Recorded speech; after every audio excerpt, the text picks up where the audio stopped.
Oh, hi. It's great to be here in public.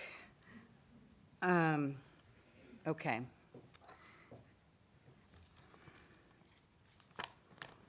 So it is, this is true, it's my great pleasure and a tremendous honor to introduce Erica Hunt this evening. Erica Hunt, the poet, the major American writer and thinker. Erica Hunt, the social justice worker and visionary who has long managed to move her thinking and poetic investigations around power and social justice outside of the theoretical and into the actual. Erica Hunt, the public intellectual. Erica Hunt, my friend and collaborator. I met Erica's mind before I met Erica, the person, and long before she met me. It was 1999, and somehow I'd stumbled upon Charles Bernstein's edited collection, The Politics of Poetic Form, in which Erica's now iconic essay, Notes for an Oppositional Poetics, appears. I was a Cave Canem poetry fellow that summer in 1999, and I brought Notes for an Oppositional Poetics to the week-long retreat as a kind of anchor. I was also in graduate school and suspect of hackneyed notions of this thing, this concept, this way of being that we call blackness, especially how it was then rendered in contemporary poetry as a known entity, a capture. I was a young poet then with a few publications and no book, but also a provocateur, and Erica's contentions around language and language's capture, those were the ones that opened up the possibility for productive provocation, not only for me, but for all 40 or so fellows at the Cave Canem retreat that year. As the story goes, fellow poets Duriel E. Harris and Ronaldo V. Wilson and me made photocopies of Erica's essay and slipped them under everyone's door while they were sleeping. Cave Canem took place at a monastery in Esopus, New York back then. What we did after that is we invited those who might like to be in conversation about this essay into the castle basement late one night, and there we entered into sometimes heated discussion about what an oppositional poetics might be in practice. There were lots of folks there that summer. John Keene was there that summer, as was the poet Lyrae Van Cleef Stefanon, and Terrence Hayes was there too. I believe he was actually the intern. What did Erica write that helped construct our moral imaginations? What did she propose that yoked the majority of CC fellows outside of their normative practices of the poem that year? If you haven't read the essay, you must. You can just Google it and download it. It would be reductive to summarize it here, but the part that I'm always returning to, in this moment especially, as notions of language, fact, and reality become increasingly manipulated and convoluted, is Erica's contention about a possible liberatory approach to language that works in opposition to dominant modes of discourse that contain and define us. It is worthwhile to note, she writes, that many oppositional writers of color, feminist writers, and speculative writers' consciousnesses have been shaped in powerful ways by social movements. This is the sphere from which Erica Hunt's powerful poetics emerge. As Ben Lerner contends about her critically acclaimed new and selected poems titled Jump the Clock, her, quote, formal experiments are neither separable from the lived experiences and social circumstances she incisively describes, nor reducible to them. That's the end of the quote. This irreducibility includes the way she comes to the poem, which might include the body. Years after the Cave Canem intervention, I took a weekly poetry workshop with Erica at Poets House when it was still in Soho. Because I lived in Massachusetts, I'd drive 3 hours each way, each week, and sleep on a friend's couch so I could attend. As you might imagine, this was no ordinary writing workshop. Instead of merely sitting around the table discussing what we'd written, we were asked to participate in theater exercises to come to a new understanding about the possible relationship between movement, utterance, our bodies, and language. That was like 20 years ago. And I had not before and have not since been so utterly and gorgeously unmoored by a poetry workshop. To encounter Erica Hunt's mind is to be thusly unsettled. This is exactly why, when I was invited to edit an anthology of radical writing by Black women, I chose her as a co-editor and collaborator. It was she who came up with the language for our invitation to those we wanted to include, and here's just a little snippet of that language. We hope that this anthology, one, problematizes, scandalizes the terms of experimental, avant-garde, conceptual, innovative, etc. And two, says we are not post-race, we are colonized, we are not alone. We have been playing with the hyphenations and are ambivalent about their use. We have never been more segregated. We have never been more on view. We are in danger of losing the power of self-definition. We have never been more powerful, affluent, and compromised. I just love the complexity in that, you know?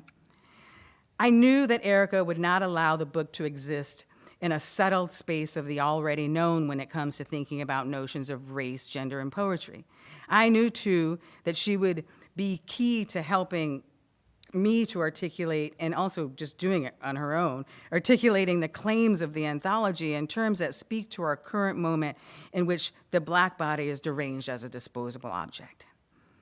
The generosity of Erica's engagement, the bountifulness of the temporal elasticity in which we both existed, and the full tilt, all in manner in which we read, discussed, and annotated the work of our collaborators for whole weekends and late into the nights over wine at my then house in East Hampton, is what made the process of collecting letters to the future Black women radical writing an immersive and transformative one for me.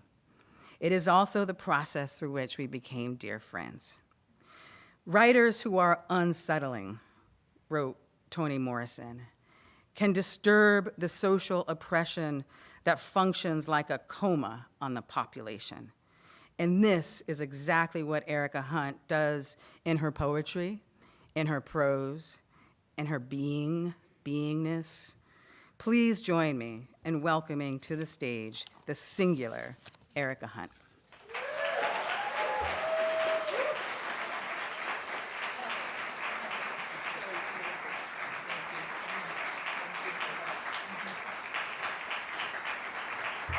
Wow. Wow. Thank you, and good evening. That was a beautiful introduction, Dawn. Wow. Whew. That's just gorgeous. It's so good to be here. I'm a native New Yorker, and the 92nd Street Y reading is legend. And I've seen many people read here. I introduced Tyamba Jess here, but I saw memorably, I've seen Toni Morrison a few times, and I saw Jay Wright here read. So it's wonderful to be here with you this evening. I want to thank Bernard Schwartz and Ricardo Maldonado for inviting me this evening to read with Solmaz. Also a great honor. I thought, let's see, I have a set list. Thought I'd read from Jump the Clock, which is a new and selected, and I thought I would read a couple of new poems, and then I have a surprise, all sorts of things. Let's see.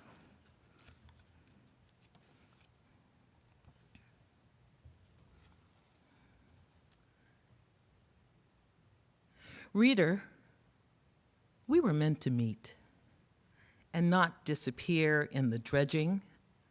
The edited ledgers omit antiphonal groans. Reader, you were meant to be legible. Even in the failure to communicate your will to resist snatches defeat from the jaws of easy victory. The truth slips in as a figure of speech. Reader, step into my room. This page faces you. What will I miss if you blink? What blots the ink pens and hems the imagination? What hides in the brackish backstories hostile to the wobbled word? What resists being pinned to the truth? Reader, we are carbon and more. The exact degree of life is inestimable. Some of us chew ice and others suck chalk. Some crave salt before there is savor. Others can never be too full of sugar or bourbon, sucker punched and stunned by death's pugnacious brawl into dream time and song, extending both ends, night into day. Touch, reader. We were meant to touch, to exchange definitions and feed the pulse of language. I promise if you step in, it will propel you, me, it, topple distinctions, ease doubt and belief, and all that in between.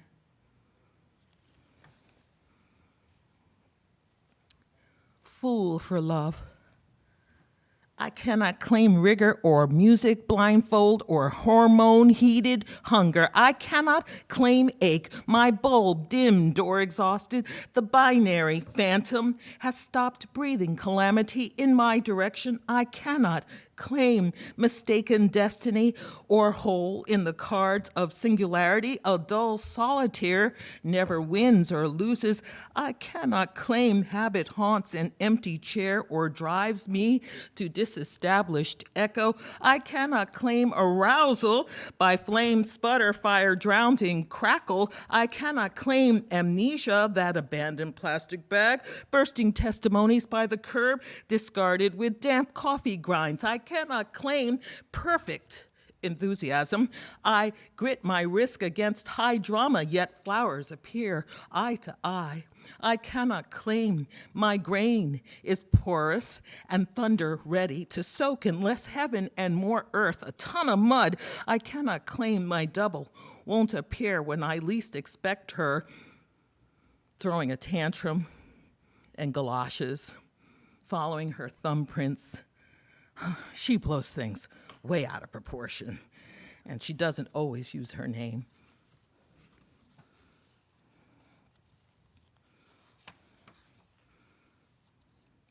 How what they say about you, this is from a handbook of quarrels, from what they say about you makes it say itself through you. Its thought bubbles overheard.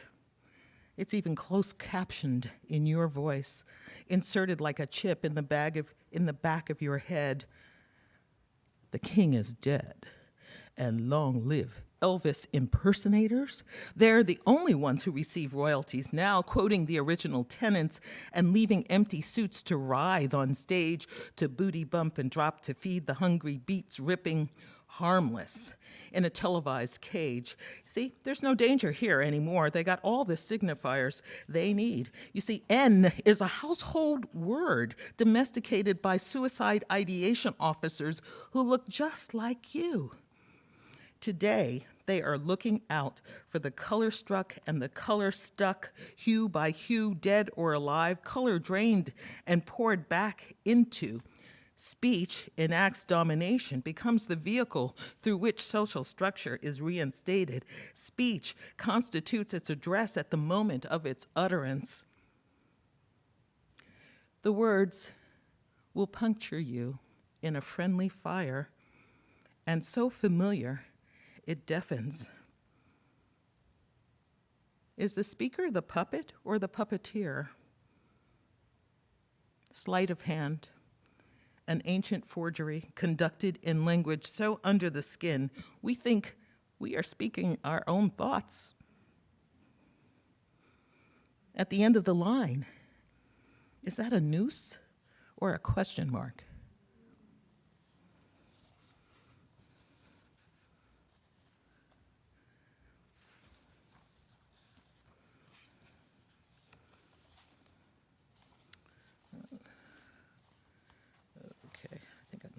skip around a little bit.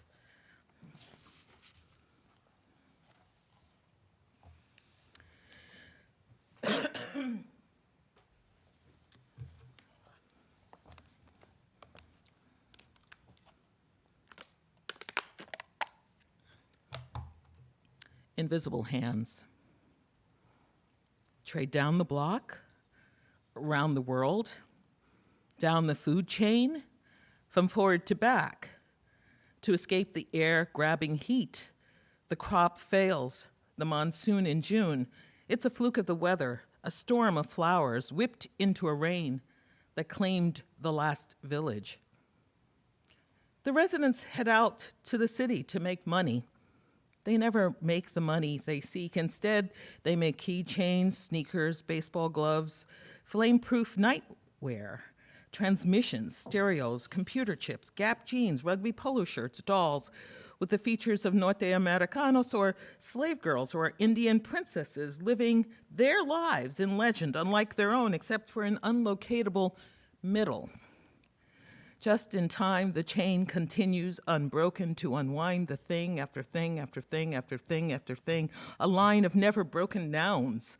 If it breaks, we fix it quick, so the chain can never be broken. Even if it shouts out, it's a chorus set to shovel.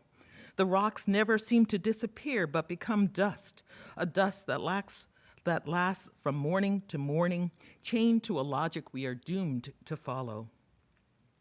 Invisible hands, rice the peas, spice the rice, circle the turns, turn on the presses, raise the letters, letter the spaces, address the edges before they bang into one another. Invisible hands mask the connections. Invisible hands milk the spill, ship the ink, jump the rope, rip the chute, lay the trail, time the tear, eye the glass, bat the wing, bat the lash, brown the tan, fiddle the six, ride the herd, read the horde, hear the roar. Read the dim, damp the rhyme the orange, toast the storage. Invisible hands carry the thread the vow, stall the calls, pour the molds, powder the walls, dent the bins, stamp the bills, core the questions, comma the nouns, time the charts, corner the squares, square the curves, loosen the jaws, spill the beans, bell the cats, feed the beasts. It's years before a family will follow off the edge of the ramp into this putative new life where the past has vanished and the present is all time charts marked invisibly, only visibly hot in a red dark of selective vision, in plain sight, out of sight. One hand tries to clap the other, as in the phrase, "Give me some skin." The slap of palms, right hand to right hand, empty. You see, no weapon here. We come in peace. We come out of the hypnotic circle that orbits and holds us in constant bind of stick 'em up and lap dancing, out of rigged destiny, across the violent border of property and oblivion, until hands can be detected again in the bric-a-brac of the world. Proof that we live in a broken world, and a broken world is unlivable. Proof that the carrot turns into the stick, and vice versa. Proof that that seems normal, self-sufficient. Proof that we sometimes destroy things that are broken and can't be fixed, and sometimes fix things because to live with them broken is unthinkable. Proof that we switch roles, sometimes to destroy things that are broken and can't be fixed, and sometimes to live with things that are broken because to fix them would be unthinkable. Proof that we learn to live with the unthinkable. Proof that we can't help grabbing the sharp end even when all the warnings are there. Proof that we find the hot water finds us. Proof in the tongue of ruin and burn. We are fluent in the language of minus. The trees have fallen and the forest comes apart. Proof then by reading it on paper. Proof in unmarked bills. Line by line, our eyes fill up with witness. The mornings were as clear as glass. Can stones be far behind?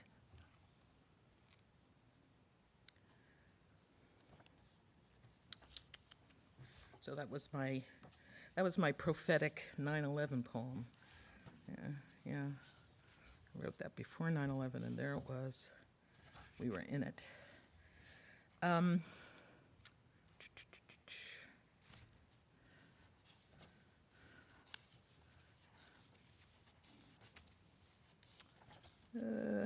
Okay.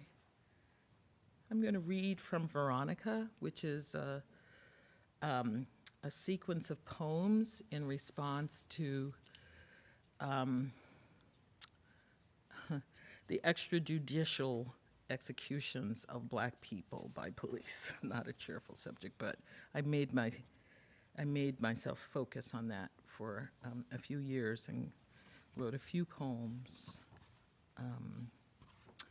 and came out changed person from this through, as my friend Tanya says, through the misery to the majesty.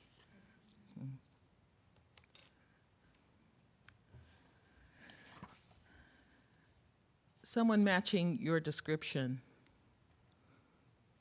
You wake me up, Veronica. Oh, Veronica. So Veronica was a person I dreamt of who I realized was kind of my alter ego. So, yeah. You wake me up, Veronica, to escort you to the door, to the unknown, and I am slapped awake and paperless, my eyeglasses abandoned on the ledge, startled, a tongue triggered dry, staring into eyes emptied of the exact shape of mercy. They are ice. Veronica, you're beside yourself. Your face is a burned down house. Count me in so I can walk with you, Veronica, though you are mostly alone. Even dry-eyed at your own funeral, even being of two minds is not enough. When Jacob wrestled with an angel, I wonder who wrestles with me or you, even to argue reasonable doubt.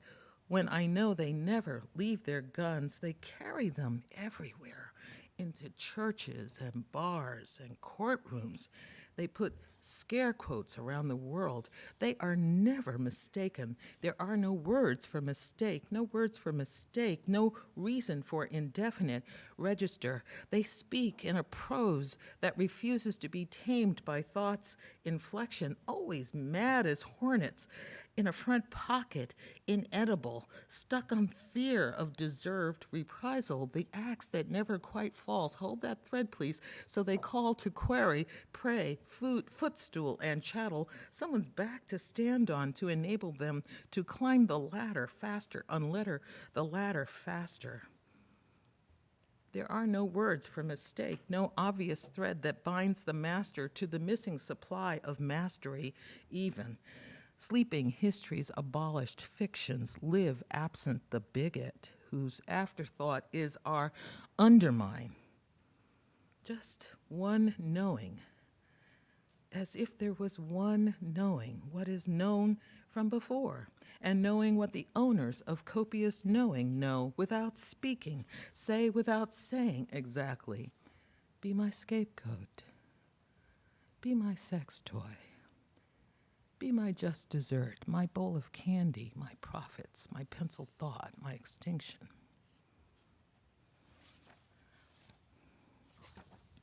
I'll just read a few of these.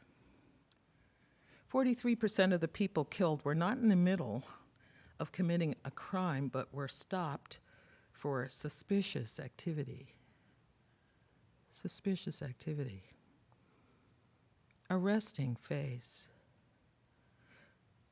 She abandoned the cloud and chose to go out on foot. She was missing a grin. She knocked at the wrong intersection. He defeated a matchstick. He was crossing on the diagonal. They moved past an uncovered spot. They lost Pump. He was bowing in erratic directions. She ran by spurious gloat. They were potential troublemakers and did not fit the turned-down dressing of the neighbor who was speaking in concealed carry. He bolted out, cork dizzy, thinking free from the lockdown. She traced the body that refused to fit a grammar of disappearances. She studied how Black people getting excited in a manner different than others drive some people to blunt displays of panic and violence.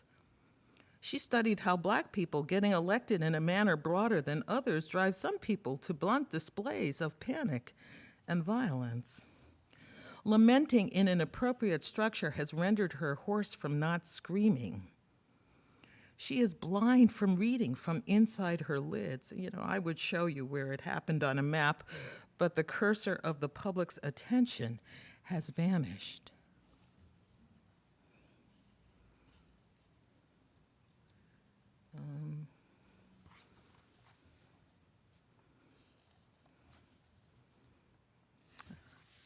Morning birds.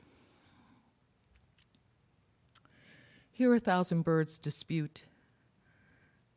The gun going off, the random backfire, who handled who, and who rose to be recognized, and how the body came to be fresh fallen there, and why the girl was tackled, and how her wrists looked slight in handcuffs, and the exact nature of the orange pin, and the load glassing her eyes, the load incalculable, and the incalculable load.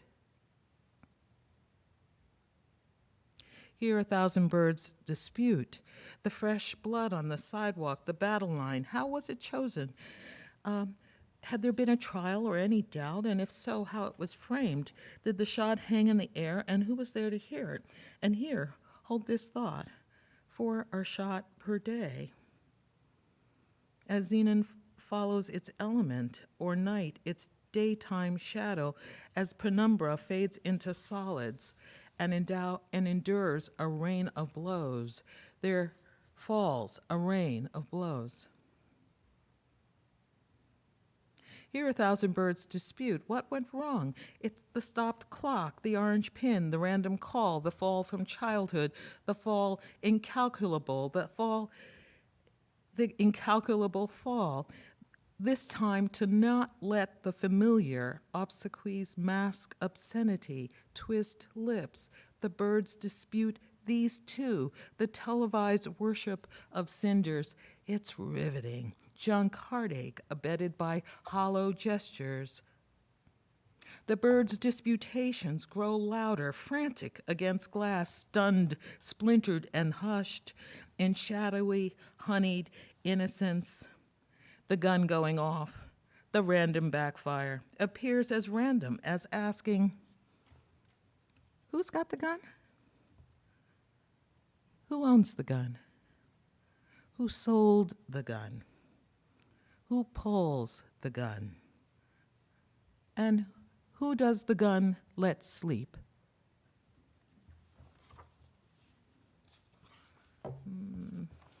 One more from this book, and then I'll move.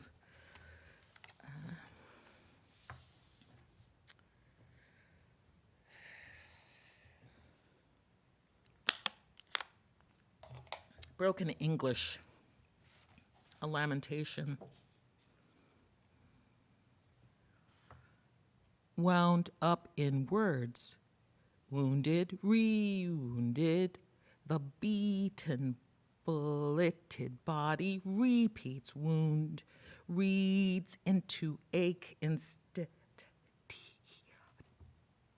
or not.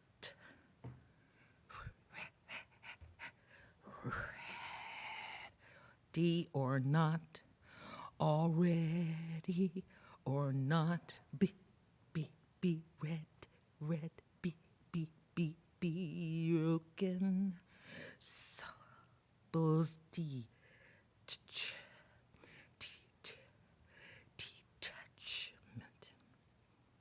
It's not better, remember, read it, renders,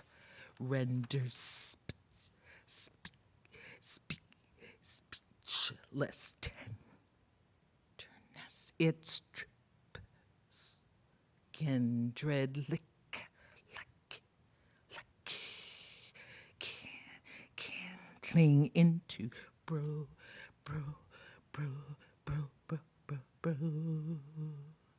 Can states rendering illegible and unintelligible, where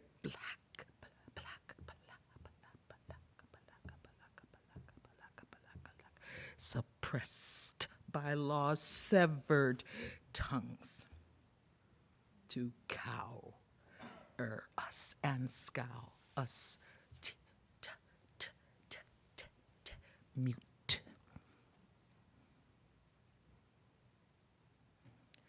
Yet I, to speak all at once the thing that has been on her my mind, which words, verbs recover dignity, restores, letters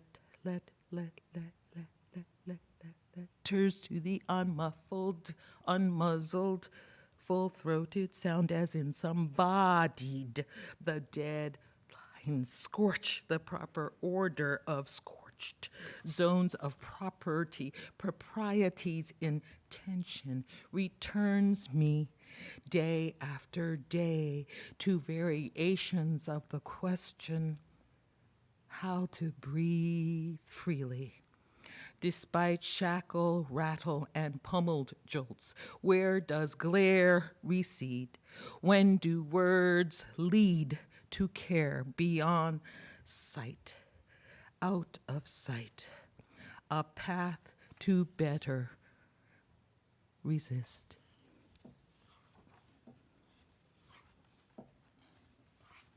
Change the mood.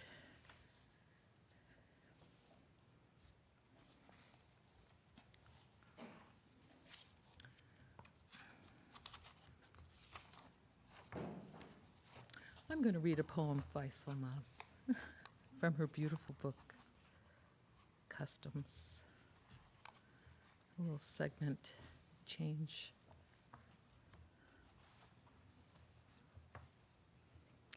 Of is such a little city and can only, and can hold only so much. Of is the thing without which I would not be, of which I am without or away from. I am without the kingdom, and thus of it I am even when inside the kingdom without.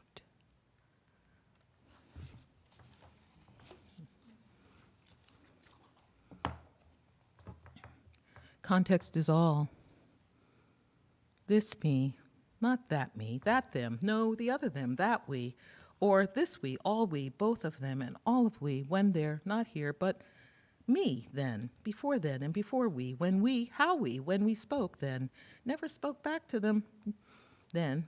Silent we, resilient we, existed as an existential us, observing with restraint and bemusement, terror, a noisy them, childish them.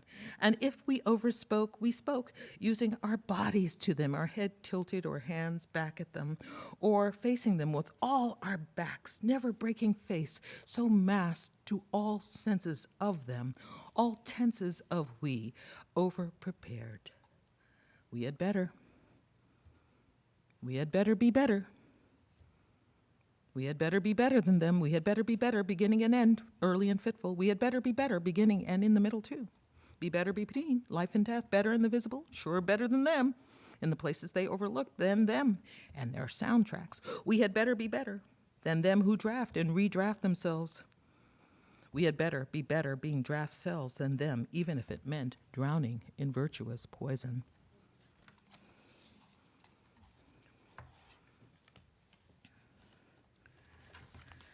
Something new. How am I doing? Something new. I'm writing this thing. I'll give it a try. Writing this thing, it seems to be about telling stories, sort of. Babel at the end of the first quarantine. Babel stands at the beginning of the story, she thinks, placeholder where the language surfaces, leaving a dream of a language that is mirror, a mirror that immediately breaks, an unfurling canvas where memory, accident, disappointment is represented completely, a circuit of return and resemblance. For the people of Babel, it was the end of a long quarantine. It was also known as the Great Decoupling and Recombination. The people entombed in the base of the tower's pedestal were released in due time. They were free to speak. They spoke their minds. They spoke as if they had one mind, but found they did not always understand one another. They spoke their minds differently. They were unsure of their positions. They fell into and out of line. They formed human pyramids, which increased their misery. All their worries had turned out not only to be true, but worse than imagined.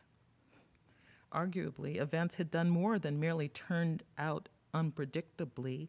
They had multiplied the readily apparent holes in the social fabric while accelerating the crumbling borders in everyday life.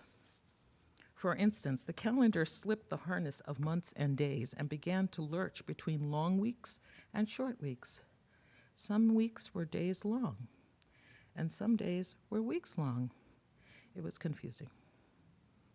As people came out from behind their screens, the gaps swelled and shrank between people, even within their own families. The spaces were simultaneously blank and crowded. Helpless in their earth wrench, lurching in the quagmire of factory work at home, reeling, gut-punched as an aunt or great uncle was tugged under. "Cousin," someone shouted, "how can I live without you?" "You must," she said before she disappeared. "We are counting on you to pull us through." Pull through, echo swallowed in damp ground and dry sand. Pull through. The translator's dinner. She had planned a dinner for translators and was readying the guest list. This was not the first time assembling the guest list. She found herself using the task to tame an endless twilight. It was the solution she returned to on this sleepless night during her first watch, the first watch of serial ascents from the depths of sleep. She reviewed her calculations. Let's see, the French speaker can sit with another French speaker, I suppose. The French speaker who is also fluent in Wolof, so that's a group. But the German speaker, who will they sit with? She went through the list again, hoping this time that it would yield a different result. Let's see, the German speaker might make a good dinner partner to the philosopher, though that might be a stretch. The German translator was really Czech.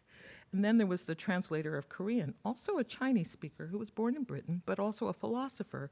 So perhaps they could all sit together in the Germans group. And what's on the menu? But in considering the menu, the people and the food items began to exchange places up one hill and down the other, the tablecloth flung in billow. It should be as ambitious as their tongues, vegetarian with red meat options, sweet bread, salty cabbage, pickled onions, ripe cheese, fermented tofu, smoky beans, sour lemons, fruity pudding brimming with terroir, catfish stir-fried with mint and ghost chili, steamed shrimp, devil-smoked eggs, fried bananas, challah, French toast. Hope you're hungry. With such a menu, they would eat and tell stories from the compendium of their collected languages, triggered by flavor, food for thought, she decided. She worked earnestly to align menu with guests and guests with each other, deploying her considerable problem-solving muscles to exhaustion, so that when sleep overtook her, she was heartily tired, and she woke up refreshed, though she remembered no part of the solution at all. After the dinner plates were cleared away, and in the interval before dessert, S said, "If a gravestone is an oracle, who here can tell me a good story?" Too abstract a question, the philosopher objected. Too broad. In a good story, one sees only oneself, a small voice said. It was S's younger sister. This thought disturbed S, the idea of storytelling as a kind of compulsive mirror polishing. The more she thought about it, the more this observation of tail turning, tail spinning, seemed to provide an accurate outline of the task before her, to tell tales in which the subject, capital S, would always see themselves, their image, containing all truth, majesty, goodness, potential, the last and final word. Sounds like a graveyard, S thought gloomily, a cemetery of the already told and already known. Didn't the best parts of the story occur when the tale didn't come to an end? She liked the idea of a story's continued reverberation. She liked when the story suggested a return to the beginning or to another place of beginning, a place when it seemed she could feel something play in her rib cage, a stutter, a sigh, multi-tongued. The best stories, she thought, were not mirrors at all, but passage.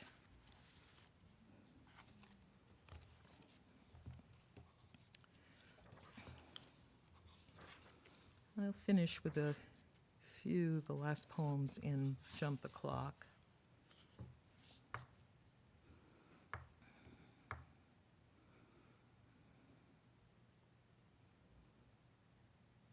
Freedom ignites in me plenitude that scents rain, scents the sky is full of surprising music, timpani, trumpet, a blue tent torn that orders cogent, cumulative event in which no false intonation claims itself king over all.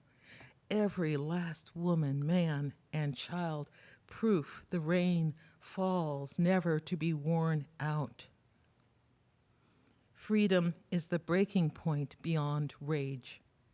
I'm not scared, and I don't care where the dream undertakers have warned me not to take too much, not to love too much, not to look too closely at the past. What could there be left to break? Nothing left to be broken, nothing left to be taken.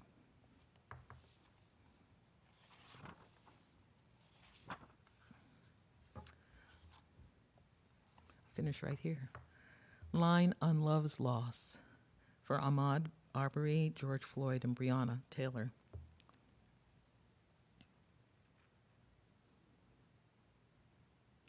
What we do not dream, we cannot manufacture.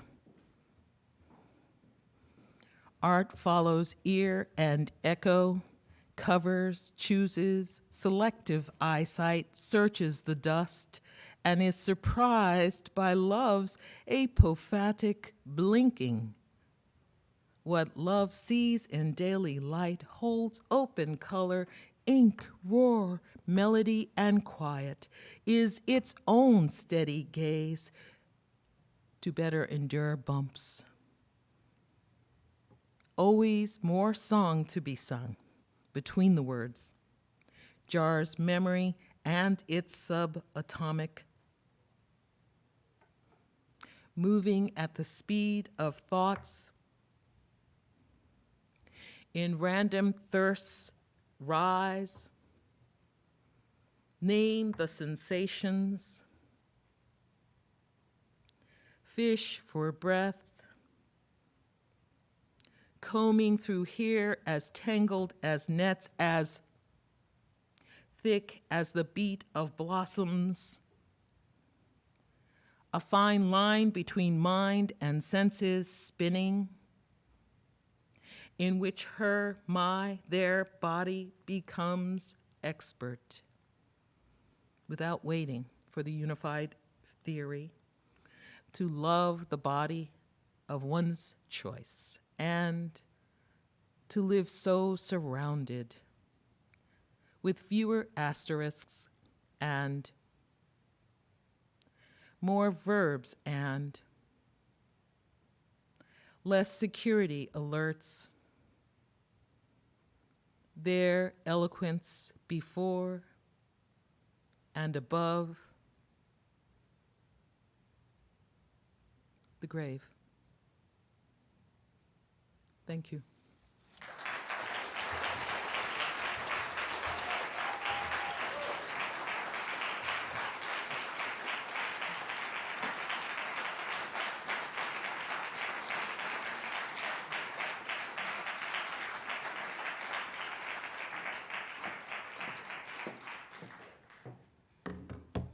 Hello. What a tremendous honor to be in conversation with all these beautiful minds tonight. I'm here to introduce the great Solmaz Sharif. Once in a while, Solmaz Sharif sends me a text message. Now what? Without a question mark. And I have the opportunity to register the fact that I've been holding my breath a little all the time, as if it were in my power to detain the catastrophe of days. With 2 words, she's broken the line so I can hear the screaming in the silence. I scream, you scream, we all scream for now what?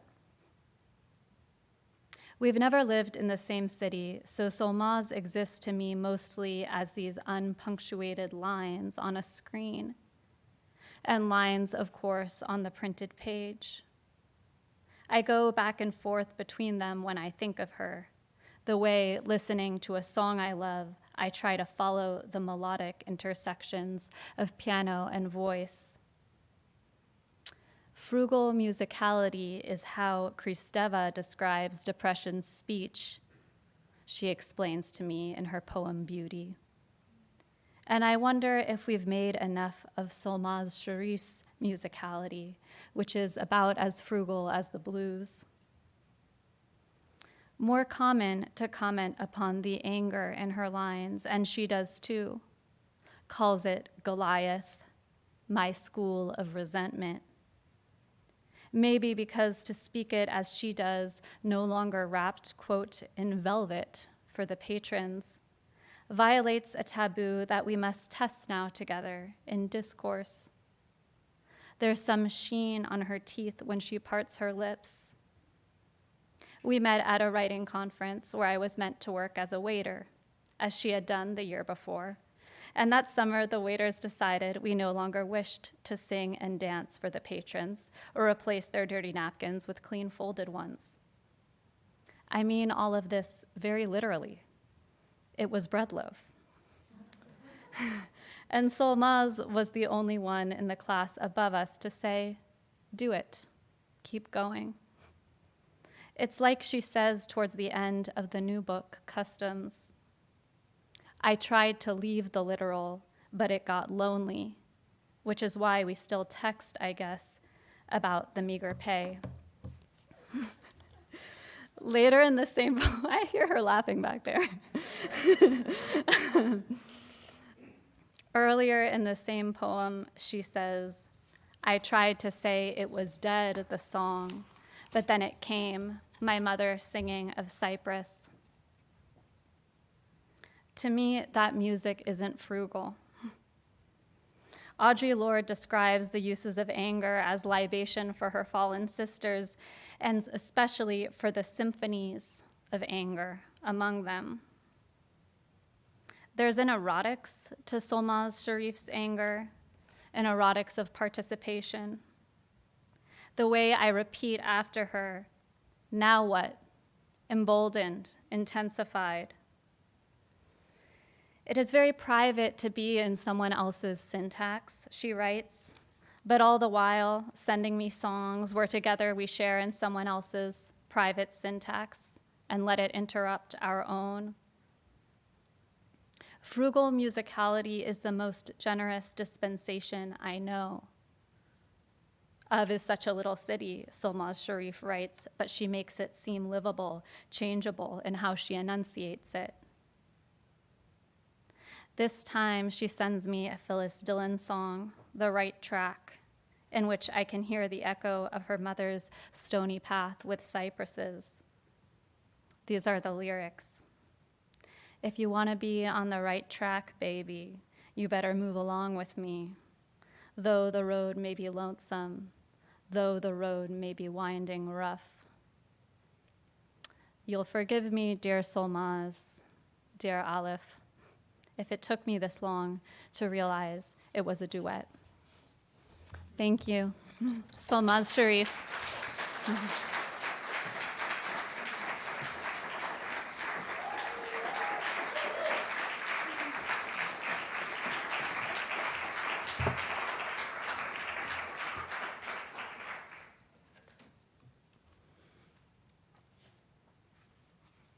Now what?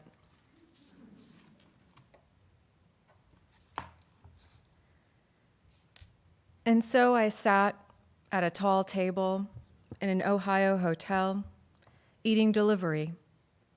Cheese bread with garlic butter. Only it was not butter, but partially hydrogenated soybean oil and regular soybean oil, and it came in a little tub like creamer that's also not dairy. America in this century means a poem will have to contain dairy that is in fact not dairy. On Instagram, a man has bought a 10-foot by 4-foot photo of a bridge he lives beside. Bridge he can see just outside his window which serves as a 10-foot by 4-foot frame. My materialist mind, I can't shake it. Within a perfect little tub of garlic butter, a relief of workers, of sickles, fields of soy. We were tanners, pushed to the edge of the city once by the stench, the bubble of vats of flesh and loosening skin, back when the city pulled leather bucket by leather bucket its own water from wells. Then we worked the cafeterias at the petroleum offices of the British. Then revolution. Simple. Good evening, everyone. Thank you all so much for being here. You are my first people since. It's really, really special to see you, or to not entirely see you, but to feel you and hear you. Thank you so much, Karina, for that amazing introduction. And thank you so much, Erica. I am just so honored, and I feel like I heard myself for the first time tonight. It was an incredible gift. Thank you to Ricky and Bernard and everyone at the 92nd Y for making this happen, and of course Fiona and everyone at Grey Wolf. I will just read a few poems, and then maybe we can say hi to each other in the lobby afterward. And I'll be reading just from Customs tonight.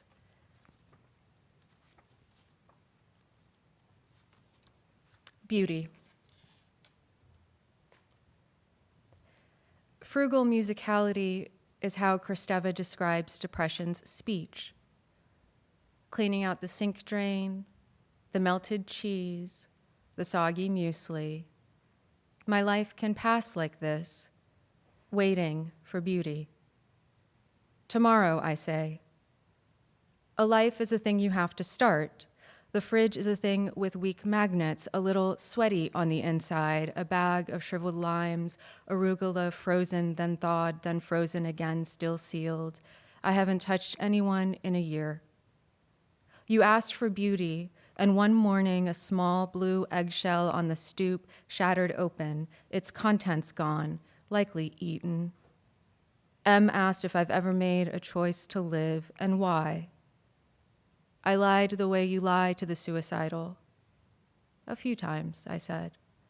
Not most days, most mornings. No, not morning. Morning, I'm still new, still possible. I'm still possibly, usually by 3. When grandmother died, she hadn't been called beautiful in at least half a century.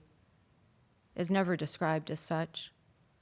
Her fallen stockings, the way she spit, the thwack of the meat cleaver, the little bones she sucked clean and piled on her plate, not really looking at anything, and certainly not me.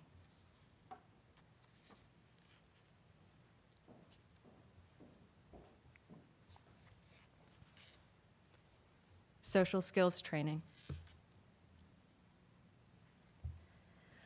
Studies suggest How may I help you, officer, is the single most disarming thing to say and not what's the problem. Studies suggest it's best the help reply, my pleasure, and not no problem.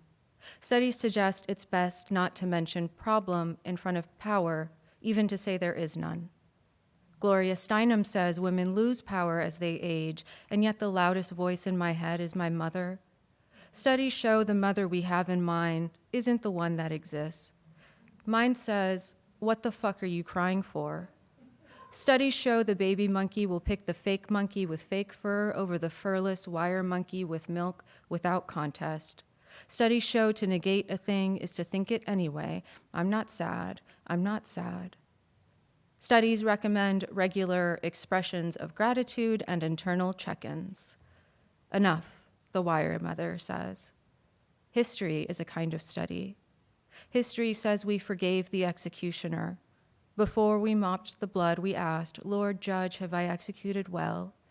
Studies suggest yes. What the fuck are you crying for, officer? The wire mother teaches me to say. While studies suggest, Solmaz, have you thanked your executioner today?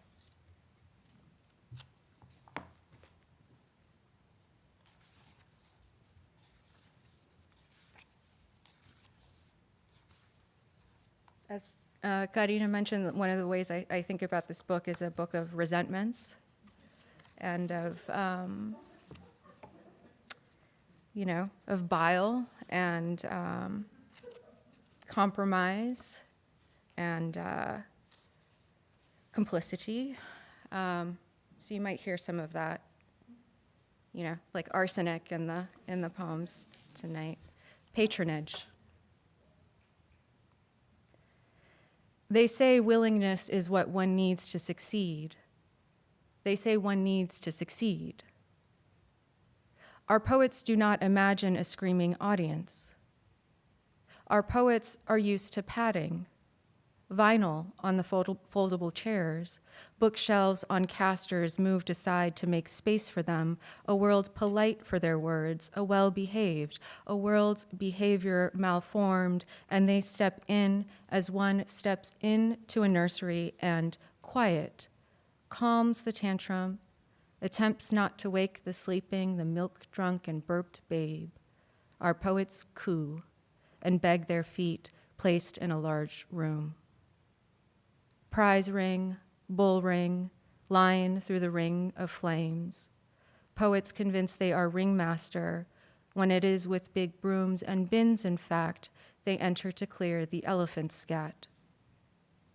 There was an inlet I pulled over once to watch the sunset, which was still another hour or so away, the light just low enough there to begin to change. I should have stayed, a life of idle, with money doing the work, a life beholden but bestowed, to make reformists of us all, even the fascists, especially the fascists.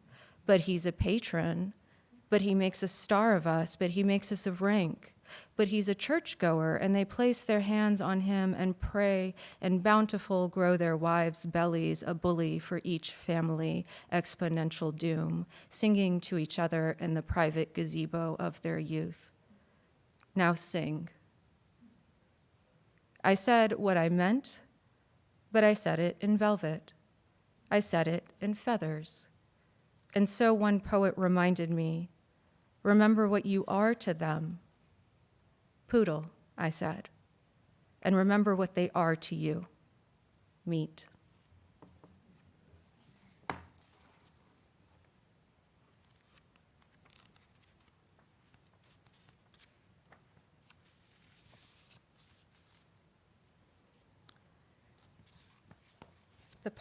The book ends with a longer poem called An Otherwise.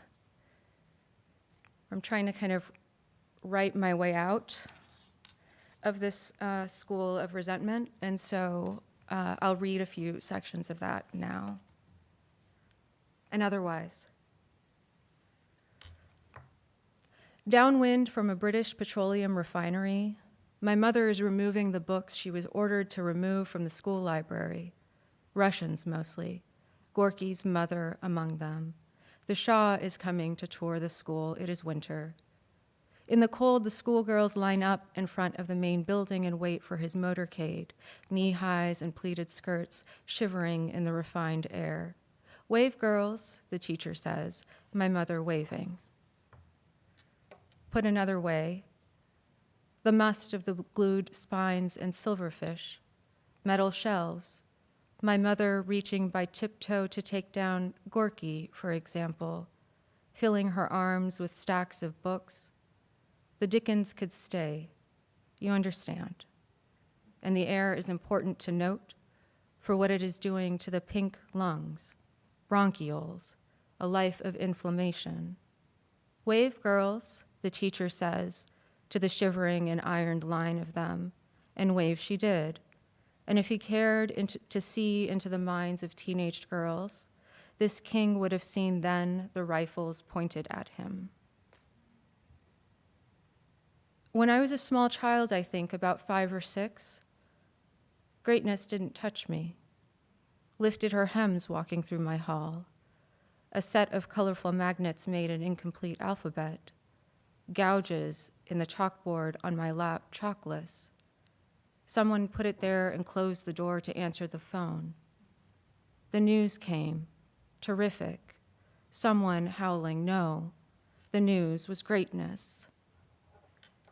Another way yet, fuck the British, the Soviets, the Shah, and the righteous air of her life, and bless the lung, the sensitive bronchioles, the filigree of finite health, and her singing at the foot of my bed, over the sink, in the Istanbul restaurant where a young waiter rests his tray and cries into his sleeve. When I was a small child, I think about 5 or 6, I must have heard something, some cassette turning to dust in the car's player, notes stretched, song that quieted in the front seat my parents, some tape spooled back with a ballpoint pen and worn to mica in the car's player as the turn signal clicked its quiet and the keys clicked with the wide and final turn, song which was, I'm sure, an ancient poem sung and filled with cypresses, their upright windscreen for what must be grown.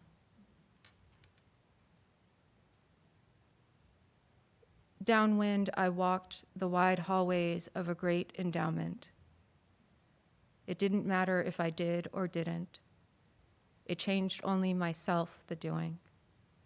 It fed down to one knuckle, then the next, this compromise. It fed down to one frequency and another, leaving me only a scrambled sound. It would burn your fingertips to walk the length of the hall, dragging them along the grass-papered walls where they punished you for not wanting enough, for not wanting to be non-belligerent by naming the terms for belligerence. The shellacked shelves, the softly shaking pens in their pen case. What was given there could be taken, and quietly you were reminded of this. You were reminded all was property of the West. The mess of a raven's nest built behind a donor's great bust, then gone. The mess of bird shit on the steps, then gone. All dismantled and scrubbed sensibility, and this was it, this nowhere. My school of resentment commenced. Caravan gone, fire smoldering. Nights were longer with you in them. Private solstice. One who laid back kingly, hands beneath his head, elbows wide, to wait for what will be done to him. One who said the poem was not fair, it was not. One I needed to destroy, one to humiliate, one against whose door I knocked, still knock, to be let in, beloved. This is the oldest poem, the older poet said, outside the door of the beloved, asking to be let in. What awaits us on the other side of alphabet, scrawl serrated, all slit, all whole, read with scream, I do not know. The knowing is the dullest part of all. Someone posts a picture of the poet's tomb, and I want to say, that's my city, but I am left with the lie of my. I said what I said and stayed saying what I came to say long after the people left. A poet is a fixed position most cannot stand to be in for long. Someone snaps a photo and moves on. Someone provides a corpse for this great wall.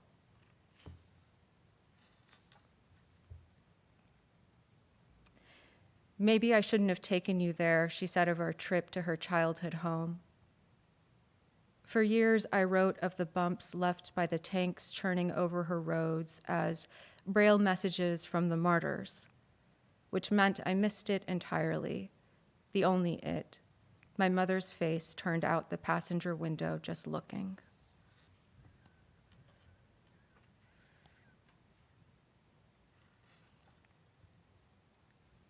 I tried to say it was dead, the song, but then it came, my mother singing of Cyprus. I tried to leave the literal, but it got lonely. I tried to leave desire, but it scratched at the door, tapped its empty bowl against the floor. I tried not to answer, but the bulb shone. And I saw that the head, bent over a book I couldn't see, beneath a single yellow lamp through the evening window of a childhood not mine, was my mother's mind alight, learning to oil a rifle.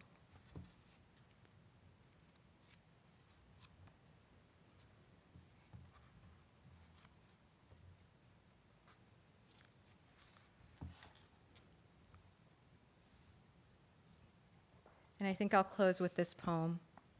It's called The End of Exile. As the dead, so I come to the city I am of, am without, to watch play out around me as theater, audience as the dead are audience, to the life that is not mine, is as not as never. Turning down Shiraz's streets, it turns out to be such a faraway thing, a without which I have learned to be. From bed, I hear a man in the alley selling something, no longer by mule and holler, but by bullhorn and jalopy. How to say what he is selling? It is no thing this language thought worth naming, no thing I have used before. It is his life I don't see daily, not theater, not play, though I remain only audience. It is a thing he must sell daily, and every day he peddles this thing, a without which I cannot name, without which is my life. Thank you all so much.